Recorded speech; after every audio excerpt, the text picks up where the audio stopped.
пересчитать все стадо после долгих зимних кочевий. Были волки, были бураны, и все-таки в первом стаде совхоза Нижнеколымский не потерян ни один из 1843. Будто и невелико событие. Но с него-то и началась в Заполярье весна.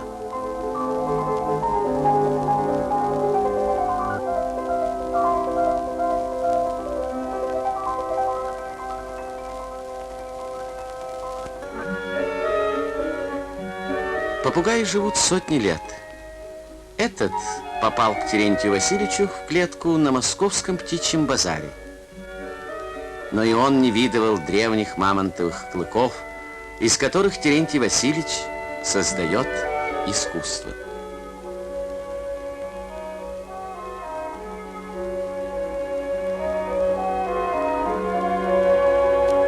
К народному умельцу Амосову тянутся юные, чтобы перенять и развить уникальное мастерство якутской резьбы по кости.